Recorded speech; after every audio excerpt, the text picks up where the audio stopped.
Buying an Akiya is all about personal accommodation, but before you can get to that point, you'll need temporary accommodation once you get to Japan. And there are a variety of options available to you. Of course, there's the hotel route, and we've stayed in some hotels in Japan that were so small that you couldn't swing a cat. Some of the APA hotels are pretty much like that, as are many of the business hotels.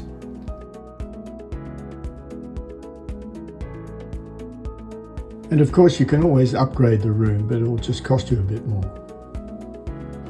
Another option, at least short term, is the internet cafes.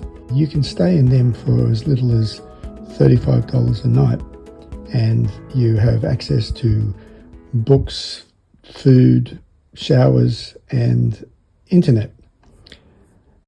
I haven't stayed at one, but this is my wife's experience.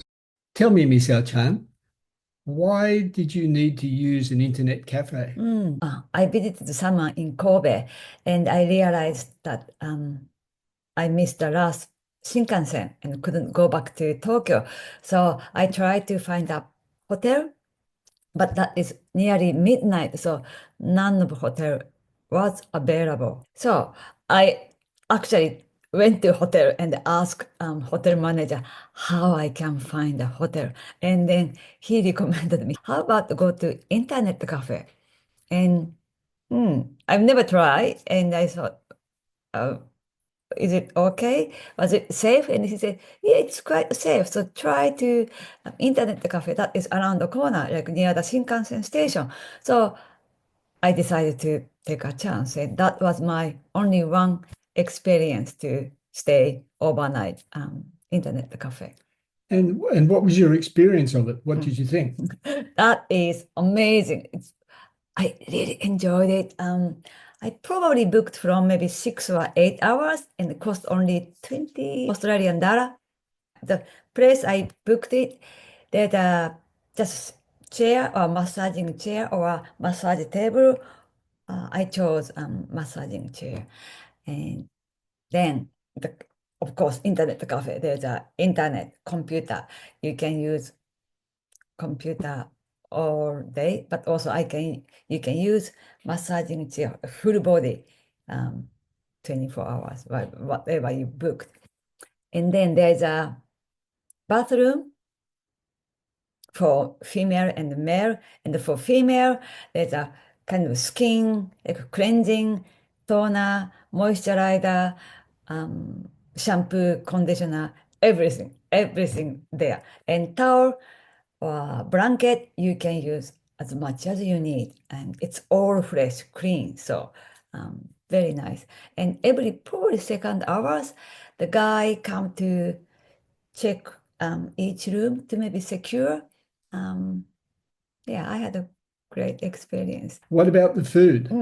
Thank you. That is a good question. I didn't expect I could get anything, but there is a soft drink free, and I found there the cream corn potage machine. So corn soup. Corn soup, and that was cold night, and I was very hungry, so I ended up had a 3 corn soup.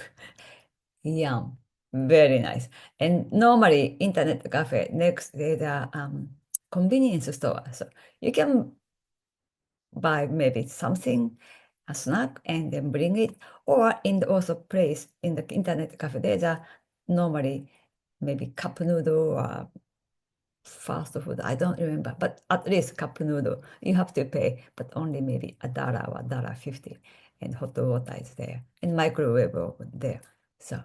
So would you recommend it? If you stay, for example, the morning, what I found is when I wake up morning and I wanted to take a fast train, Shinkansen in the morning, so I need to wake up 5 or before maybe 5 a.m. And I saw that many tourists that probably also need to take a fast Shinkansen in the morning. So I think if you just need a few hours, 5 or 6 hours to lay down, stay for the next movement, internet cafe is quite good because if you stay in a hotel, you have to pay at least $100 or maybe $200. But internet cafe, $20. So and quite safe. That's great. Thank you, Miss Achan. You can, of course, go down the Airbnb route as well, and you can get some pretty cheap deals from them, even in places like Tokyo. But they also offer, through Airbnb and other places, the capsule hotels, which are a bit of an experience. And the capsule hotels may not be for the claustrophobic, though some of them are a bit better than capsules. But they also have other facilities there which can be quite nice, including spa pools. If you're planning on staying longer than a couple of days, which is pretty much likely if you're looking for an Akiya, then probably the best option is a weekly or monthly mansion. Now, mansion is a bit of an overstatement. They're basically an apartment that's fully furnished. And the beauty of the mansions is that you can get them for about $1,200 to up to $2,000, say, for a month. So it's not a bad option.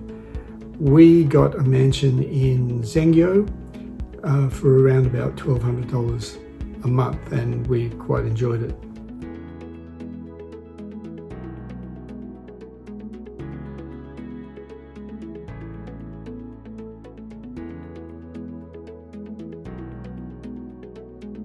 The reason we chose Zengyo is because it wasn't far from Fujisawa, which was a major town. And also at Fujisawa, there was the train station to Kamakura. Beautiful little train station and a nice train that took us out to Kamakura, which is one of the nicest places, I think, in Japan because it has everything. It has ocean, it has surfing, it has the bush or, forest walks. It has beautiful temples, lots of history. It used to be the capital many centuries ago. And it's the home of my favorite temple, which is Hokokuji, also known as the Bamboo Temple. Just gorgeous. You can go on hikes all through the countryside. There's the Big Buddha. There's a lot of famous temples with lots of great architecture. And then, of course, there's shopping at the main shopping street in Kamakura, Komachi Street. Now, if you're planning on staying longer, say 6 months to a year or more, and your visa allows you to do that, then the best option is to get an unfurnished apartment, and they're very cheap. You're probably looking at anything from $400 to $1,000 a month. The only downside is that they often have these fees, like agency fees, key money. Also, you would need a guarantor. And if you don't know any Japanese people or you don't have any Japanese friends who are willing to be a guarantor, then that's going to make life difficult.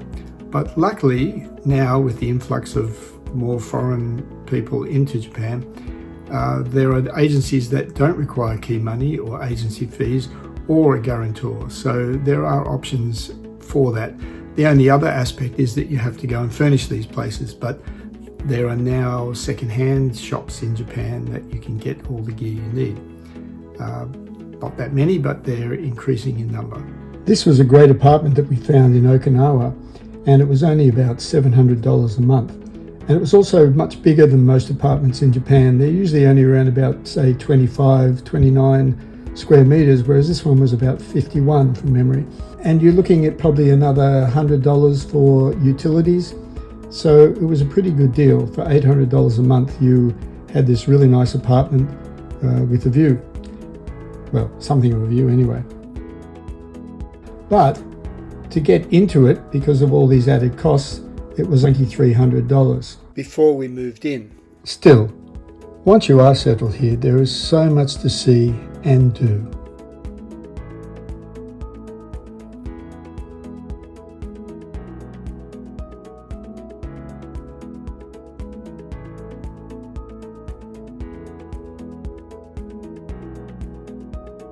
Japan really is a wonderful place full of lovely people and so much beauty. And it's changed my life for the better, and I hope it can do the same for you. So, honestly, you should come.